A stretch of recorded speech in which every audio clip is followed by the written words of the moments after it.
বন্ধুরা, আপনারা বলুন তো, ভালো মানুষেরা কেন দুঃখে থাকেন, কষ্টে থাকেন? আবার অপরদিকে খারাপ ও অসৎ মানুষরাই বা কেন আনন্দ ফুর্তিতে থাকেন? আপনাদের আশেপাশে তাকালেই আপনারা লক্ষ্য করবেন, অসৎ ব্যক্তিরা অসৎ উপায়ে অর্থ উপার্জন করে ঘর বাড়ি বানিয়ে আনন্দে জীবন কাটাচ্ছে। অপরদিকে আপনি সৎ পথে চলছেন, ভগবানের দিন রাত সেবা করে যাচ্ছেন, তবুও আপনাদের জীবনে কষ্ট শেষ থাকছে না।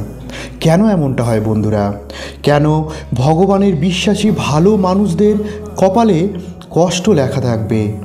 এর উত্তর আপনারা পাবেন ভগবদ্গীতায়।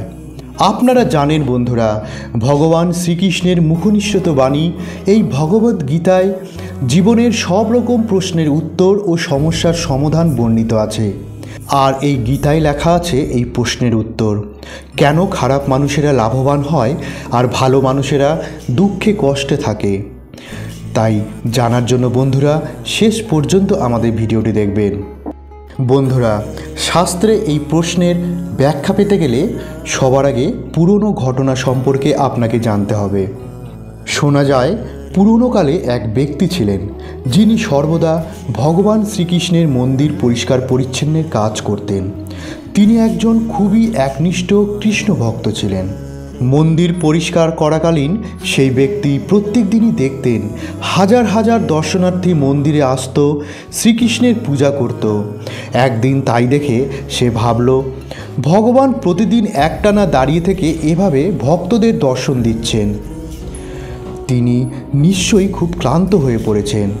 সে খুবই সরল মনে ভগবানের প্রতিমার সামনে গিয়ে বলল, প্রভু, তুমি নিশ্চয়ই একটানা দাঁড়িয়ে থেকে সবাইকে দর্শন দিতে গিয়ে ক্লান্ত হয়ে পড়েছ। তুমি কি একদিনের জন্য তোমার স্থান আমায় দিতে পারো? তাহলে তুমি অনেকটাই বিশ্রাম পাবে। ওই ব্যক্তির এই সরলতা দেখে ভগবান শ্রীকৃষ্ণ মুগ্ধ হয়ে তাকে দর্শন দেন এবং জানান তার একদিনের বিশ্রাম নিতে কোনো আপত্তি নেই। কিন্তু ঠিক কিভাবে তারা একে অপরের স্থান পরিবর্তন করবেন তা জিজ্ঞাসা করেন ভগবান শ্রীকৃষ্ণ।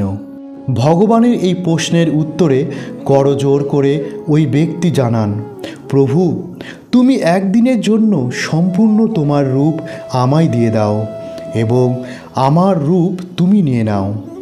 শ্রীকৃষ্ণ ওই ব্যক্তির কথায় সম্মতি জানান এবং বলেন, ঠিক আছে, তুমি এভাবেই আমার মতো দাঁড়িয়ে থাকবে এবং সবাইকে হাসি মুখে আশীর্বাদ দেবে, কখনই কোনো কিছুতে নিজেকে জড়াবে না, কাউকে কিছু বলবে না। এরপর ভগবান এবং ওই ভক্ত নিজের স্থান পরিবর্তন করলেন। ওই ঘটনার ঠিক পরের দিন এক ধনী ব্যক্তি ভগবান শ্রীকৃষ্ণের দর্শনে আসেন। তার হাতে একটি টাকা ভর্তি ব্যাগ ছিল। এই টাকা ভর্তি ব্যাগটি নিচে নামিয়ে রেখে ওই ব্যক্তি শ্রীকৃষ্ণের কাছে প্রার্থনা করেন, ভগবান, তুমি আমার আশীর্বাদ করো যাতে আমার ধন সম্পদ আরও বৃদ্ধি পায়।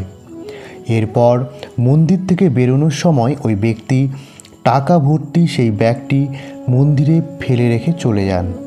ওই ধনী ব্যক্তি বেরিয়ে যাওয়ার পরেই মন্দিরে প্রবেশ করেন এক গরিব ভক্ত। নিজের সাধ্যমতো একটি টাকা সেই গরিব ভক্তটি ভগবানের প্রণামী বাক্সে তুলে দেয় এবং ভগবানকে নিজের করুণ অবস্থার কথা জানায়। ভগবানের কাছে নিজের প্রার্থনা জানানোর পর চোখ খুলে সেই গরিব ব্যক্তিটি সামনে পড়ে থাকা টাকার ব্যাগটি দেখতে পায় এবং ভগবানকে ধন্যবাদ জানিয়ে সেই ব্যাগটি নিয়ে চলে যায়। ওই গরিব ভক্তটি মন্দির থেকে বেরিয়ে যাওয়ার পর আরও একজন ভক্ত সেই মন্দিরে প্রবেশ করেন। তিনি ছিলেন পেশায় নাবিক। সেই নাবিকের দূর সমুদ্রে যাত্রা যাওয়ার কথা ছিল, তাই সে ভগবান শ্রীকৃষ্ণের কাছে আশীর্বাদ নিতে এসেছেন।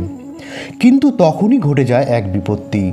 টাকার ব্যাগ ফেলে যাওয়া সেই ধনী ব্যক্তিটি ঠিক সেই মুহূর্তে মন্দিরে প্রবেশ করেন এবং ভগবানের কাছে প্রার্থনারত নাবিককে চোর বলে প্রতিপন্ন করেন।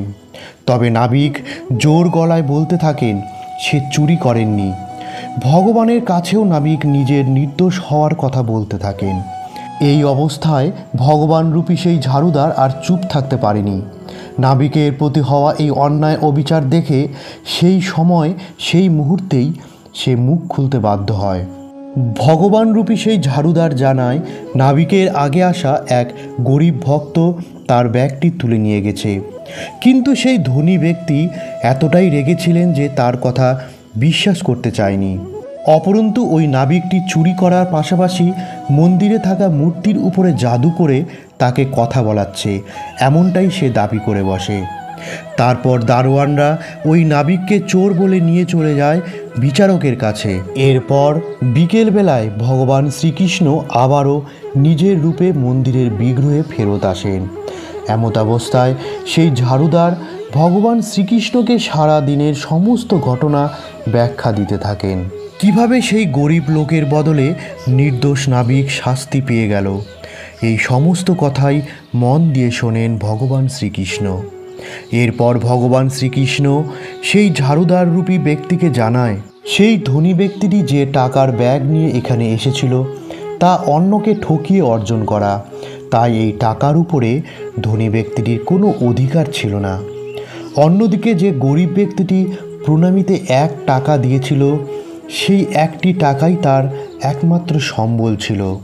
পাশাপাশি অবশেষে মন্দিরে যে নাবিকটি এসেছিল খারাপ আবহাওয়ার জন্য তার সমুদ্রযাত্রা এমনিতেই আজ ব্যাহত হতো। উপরন্তু জাহাজ ডুবি হওয়ায় তার মৃত্যু হতো। সেই জায়গায় দোষী প্রমাণিত হওয়ায় জেলে সেই ব্যক্তিটি নিরাপদ অবস্থায় ছিল। পরে বিচারকরা আসল ঘটনা জানতে পেরে সেই নাবিকটিকে ছেড়ে দেয় এবং ধনী ব্যক্তিটিকে জেলে পুরে দেয়। সব ঘটনা জানানোর পর ভগবান শ্রীকৃষ্ণ বললেন, আমি প্রত্যেক মানুষের জন্যই ভালো কিছু ভেবে রেখেছি।